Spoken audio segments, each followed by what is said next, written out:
ప్రత్యర్థి వర్గాలపై చిర్రెత్తిపోయి ఊపిరి సలపకుండా విమర్శలు చేయడంలో ఎమ్మెల్యే ఆదినారాయణ రెడ్డిది ఓ ప్రత్యేకత.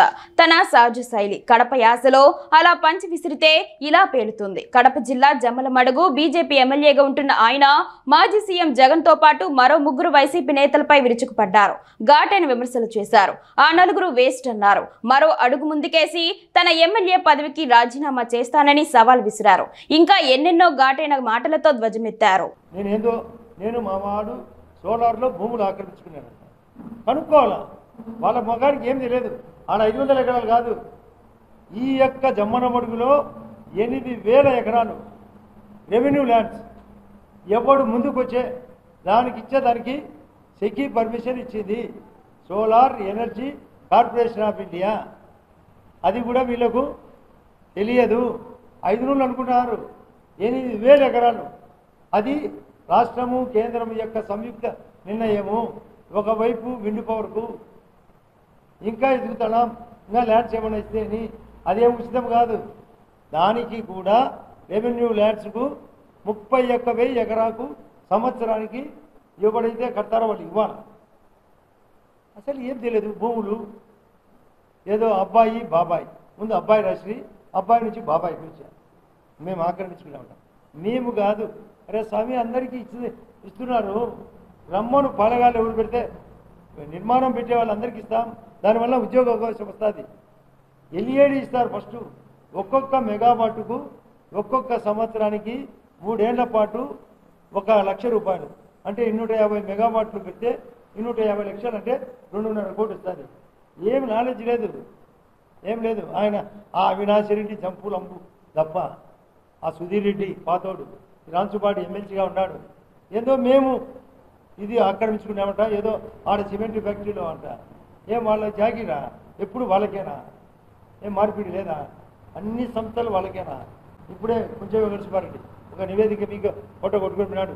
ఆ స్థానికుడు ఆయన కూడా ఎప్పటి నుంచి చెప్తున్నాడు, ఆడ పొల్యూషన్ ఉందని, భూములు ఇచ్చిన వాళ్ళు కాలు రాసినారని, పగుళ్ళు వస్తానని, ప్లస్ ఎడ్యుకేషన్ లేదని, హెల్త్ పట్టించుకోవడం లేదని, సిఎస్ఆర్ బోగస్ అని, ఎక్కువ లోడ్ చేస్తున్నారని, ప్లస్ లోడింగ్ వాళ్ళే, ప్యాకింగ్ వాళ్ళే, ప్లస్ కప్పేది వాళ్ళే, క్యాంటీన్ కూడా మెయింటెనెన్స్ వాళ్ళే, ట్రాన్స్పోర్ట్ మెటీరియల్ వాళ్ళే, ఇన్కమింగ్ వచ్చేది అవుట్ గోయింగ్ వాళ్ళే. అడిగితే నేను గట్టిగా అడిగినందుకు నేను దౌర్జన్యం అని కొన్ని పేపర్లు రాశాను. నేను పత్రికలు ఇబ్బంది పెట్టడానికి రాలే. ఇక్కడికి వాస్తవాలు కనుక్కోవాలా, ఎంక్వైరీ చేయాలా. నేను ఎంక్వైరీలో మొన్న గౌరవ ముఖ్యమంత్రి గారు కూడా చెప్పేసిన, సార్ మీరు ఒక 2 IAS IPSలతో ఎంక్వైరీ చేయండి, 1% తప్పుంటే ఆడ మీకు చెప్తున్నా, సార్ చెప్పించిన నేను ఎమ్మెల్యేగా కొనసాగాను. కేవలం బీజేపీ పార్టీ సభ్యత్వం ఉంటాను. బీజేపీ పార్టీ సభ్యత్వం వేరు, ఎమ్మెల్యే అంటే ఏమి, మెంబర్ ఆఫ్ లెజిస్లేటివ్ అసెంబ్లీ, ఆ సభ్యత్వం ఉండను. ఓన్లీ బీజేపీ సభ్యత్వం ఉంటాను. తప్పు 0.1 ఎత్తుకుతేనా, 1% ఎత్తుకుతే మీరు చెక్ చేసుకోవచ్చు. మీకు కూడా హక్కు ఉంది. అందరికీ పోయి మీ దగ్గరలోనే ఫ్యాక్టరీ దగ్గరలో ఉన్నాయి, లేదా అక్కడ పోయి పాంపల్లిలో కలవటాల్లో పోయి చెక్ చేయండి. నిజాలు తెలుసుకోవాలా.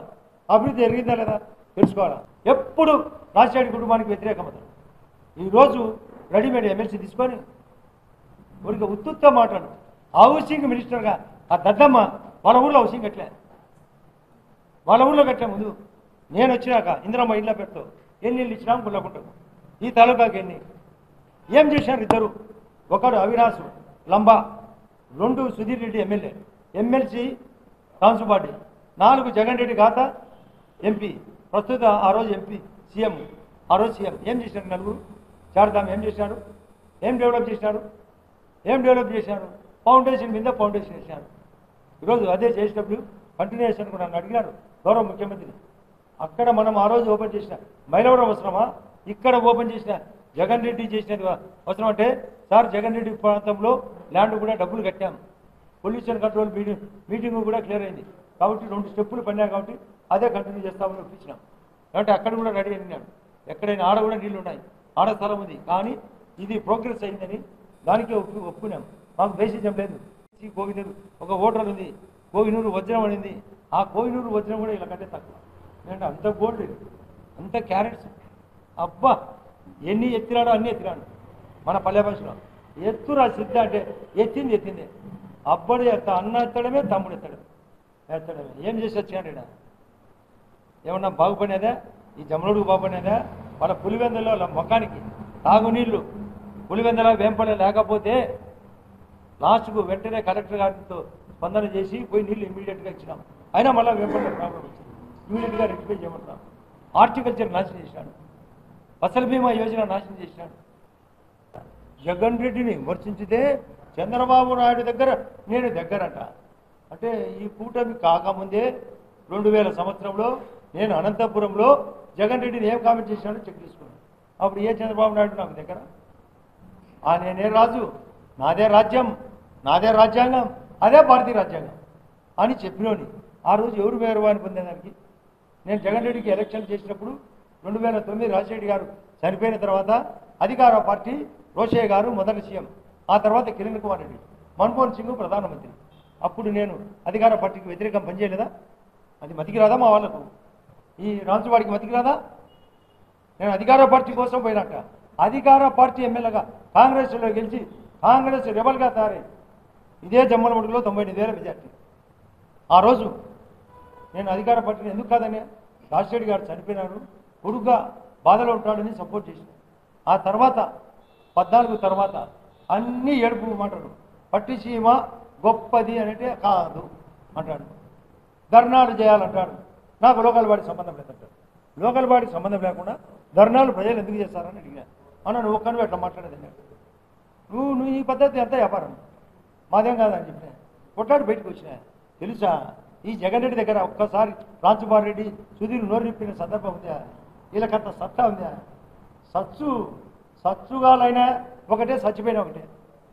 సచ్చు రాజకీయం చేసేవాళ్ళు చచ్చిపోయిన వాళ్ళతో సమానం. వీళ్ళు చచ్చిపోయిన వ్యవస్థ నడిపారు, సచ్చు వ్యవస్థ నడిపారు, ఒక్క అభివృద్ధి చేయలే. ఏమంటే ఆయన ఎవరికి అపాయింట్మెంట్ ఇవ్వలేదంట. ఏంటికి అపాయింట్మెంట్ ఇవ్వకుంటే రాజకీయం ఎందుకంట? ఒక్క